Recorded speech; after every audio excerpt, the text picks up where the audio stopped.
Hello there, everyone. Happy Friday and welcome into the latest edition of ESPN FC. I'm Alexis Nunes alongside Stevie Nicol and Craig Burley. Just stay tuned because later on we're going to have an exclusive interview from the name that stole all the headlines in Ireland after this international break. Troy Parrott, of course. Brilliant stuff. Parrott. That's a little joke that you're going to have to explain later. And, well, he may not be stealing headlines after this international break, but we love him all the same. Our Nader Manua is also joining us. Look at that smile. We have missed it, and that's probably because club football is back this weekend. A couple of enticing fixtures, but there has been some injury news to bring you. Arne Slot saying that Florian Wirtz and Conor Bradley will both miss at least the Forest game. Pep Guardiola saying that Rodri is still out but making progress. Arsenal's Gabriel was set to miss at least a month after picking up an injury with Brazil, but Cole Palmer has suffered a fresh setback. He's going to miss the next 3 games after, get this, fracturing a toe in an accident at home. Fracturing it? Yes. Fracturing? Well, that's what the headline said. Is it? You thought he just stubbed it? I thought he stubbed it. Well, apparently he has to wear the boot now, but I don't know what he's doing at home, but maybe a little pickup game? No? These things happen. These things happen. These things happen. All right, well, which one stands out to you guys? How many times have you fractured a toe at home? Yeah, a couple of times. Sometimes you're walking past the bedpost. You ever hit your toe there? Exactly. Oh, exactly. The pinky kills you. But anyways, which one of these injuries stands out to you guys, Craig?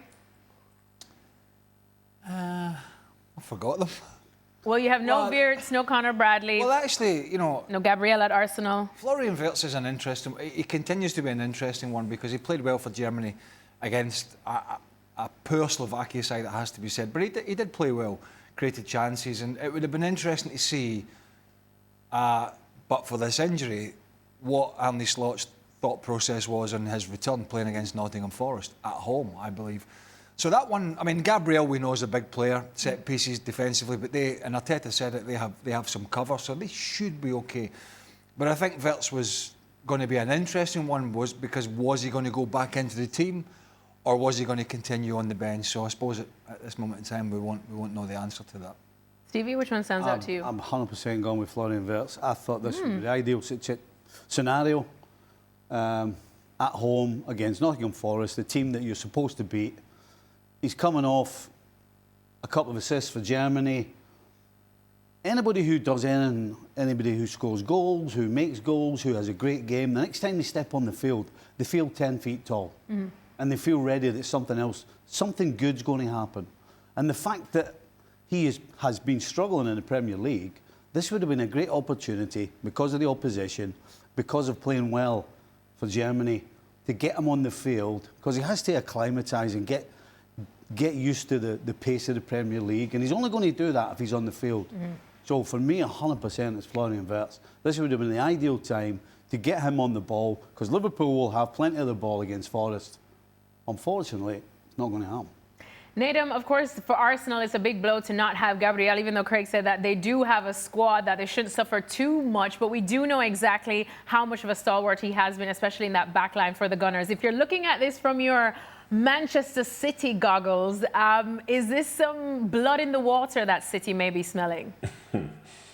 Well, to be honest, City still need to handle business away at Newcastle, so I'm not sure about that. But in terms of him being unavailable, I think it's fair to say that if he is available, he will be starting. I think himself and Saliba have formed probably one of the best partnerships we've seen in the last, say, 4 or 5 years. So I think that is going to be a blow for them. But as Craig said, they do have the squad. They do have Nkapia there. They have the Calafiori. They could play Mosquera there as well. So they do have options. But the option that Arteta trusts the most is Gabriel playing left centre-half.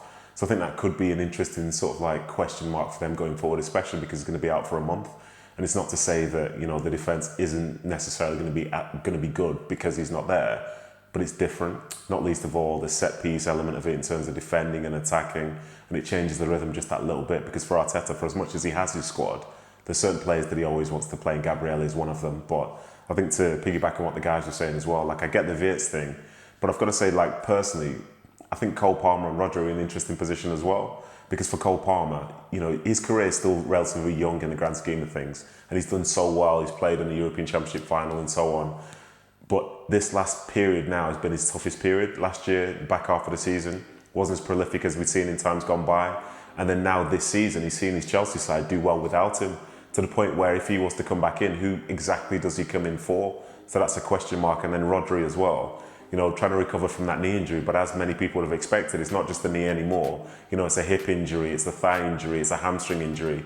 And he can't get back in the flow that sort of led him to essentially winning that Ballon d'Or. So there are lots of little storylines within this. But I think in terms of people who've been playing well this season, they've been standout. I think for me, it's probably Gabriel that's going to be the biggest miss this weekend. Craig, what do you think about what Nedum had to say about Cole Palmer now, and just the fact that he has been out for a while now? He's gotten another setback, and Chelsea have improved even without him. Of course, not saying that there's no place for him in this team, but something to think about. Well, they've not improved enough, but I mean, to be where they want to be. But I think just whether he can come back in and pick up the slack of where he was before, you know, that, I don't know what it was, 12 months, 18 months ago, when he just seemed to be week in, week out doing something spectacular. Certainly for his club.